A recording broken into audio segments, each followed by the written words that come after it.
But around kitchen tables, Americans are asking just one question. Are we going to allow their taxes to go up on January 1st, or will we meet our responsibilities to resolve our differences and do what's necessary to speed up the recovery and get people back to work? Now, there's no doubt that the differences between the parties are real and they are profound. Ever since I started running for this office, I've said that we should only extend the tax cuts for the middle class.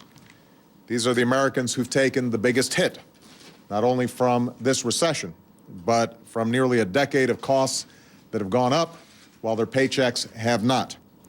It would be a grave injustice to let taxes increase for these Americans right now, and it would deal a serious blow to our economic recovery. Now, Republicans have a different view. They believe that we should also make permanent the tax cuts for the wealthiest 2% of Americans. I completely disagree with this. A permanent extension of these tax cuts would cost us $700 billion at a time when we need to start focusing on bringing down our deficit. And economists from all across the political spectrum agree that giving tax cuts to millionaires and billionaires does very little to actually grow our economy. This is where the debate has stood for the last couple of weeks. And what is abundantly clear to everyone in this town is that Republicans will block a permanent tax cut for the middle class unless they also get a permanent tax cut for the wealthiest Americans, regardless of the cost or impact on the deficit. We saw that in two different votes in the Senate that were taken this weekend. And without a willingness to give on both sides, there's no reason to believe that this stalemate won't continue well into next year. This would be a chilling prospect for the American people, whose taxes are currently scheduled to go up on January 1st because of arrangements that were made back in 2001 and 2003 under the Bush tax cuts. I am not willing to let that happen. I know there's some people in my own party and in the other party who would rather prolong this battle, even if we can't reach a compromise. But I'm not willing to let working families across this country become collateral damage for political warfare here in Washington.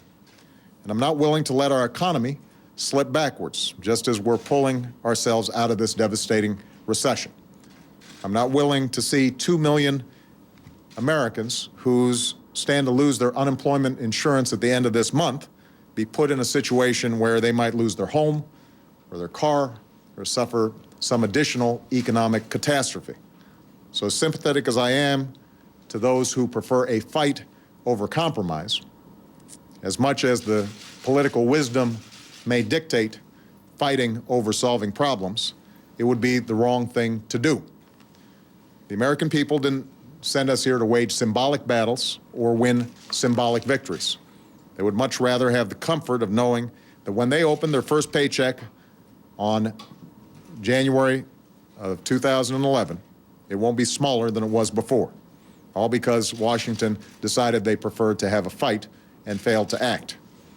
Make no mistake, allowing taxes to go up on all Americans would have raised taxes by $3,000 for a typical American family, and that could cost our economy well over 1 million jobs.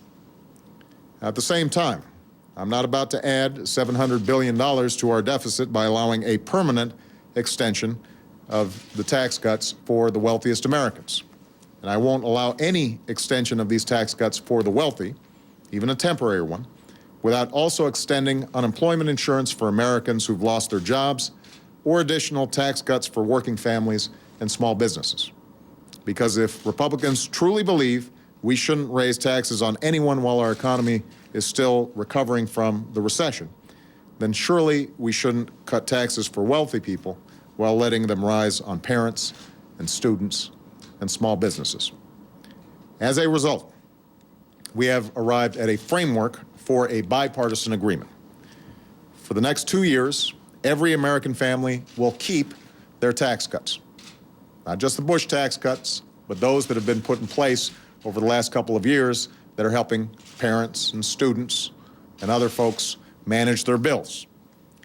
In exchange for a temporary extension of the tax cuts for the wealthiest Americans, we will be able to protect key tax cuts for working families. The Earned Income Tax Credit that helps families climb out of poverty. The Child Tax Credit that makes sure families don't see their taxes jump up to $1,000 for every child. And the American Opportunity Tax Credit that ensures over 8 million students and their families don't suddenly see the cost of college shooting up. These are the tax cuts for some of the folks who've been hit hardest by this recession.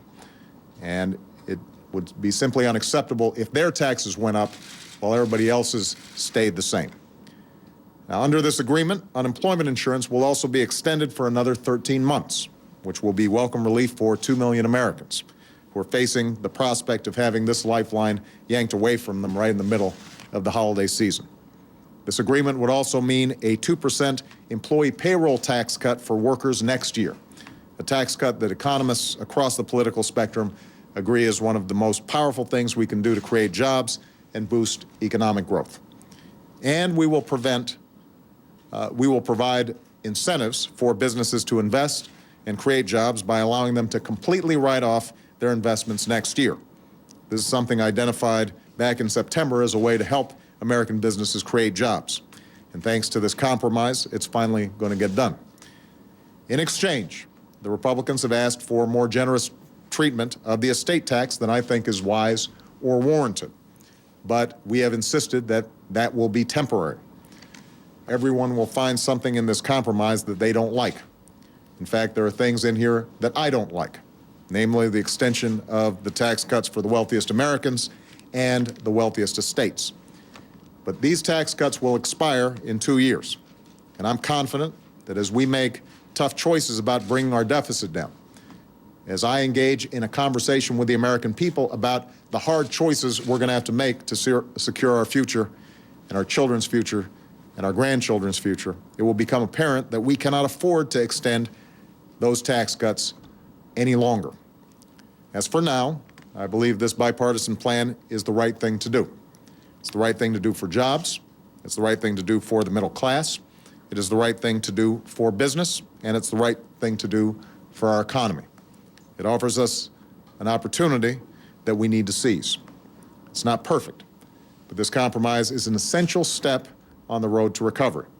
It will stop middle-class taxes from going up. It'll spur our private sector to create millions of new jobs and add momentum that our economy badly needs. Building on that momentum is what I'm focused on. It's what members of Congress should be focused on.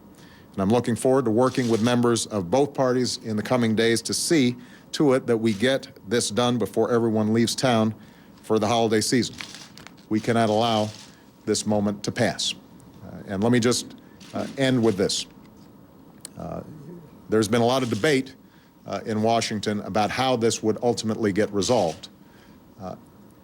I just want everybody to remember over the course of the coming days, both Democrats and Republicans, that these are not abstract fights for the families that are impacted. 2 million people will lose their unemployment insurance at the end of this month if we don't get this resolved.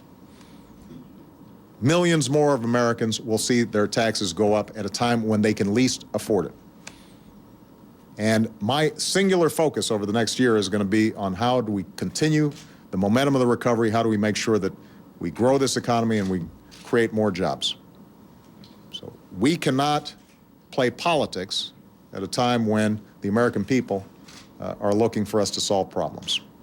And so I look forward to engaging the House and the Senate, members of both parties, as well as the media in this debate, but I'm confident that this needs to get done, and I'm confident ultimately Congress is going to do the right thing. Thank you very much, everybody. Are you confident that you can rally Democrats behind this plan?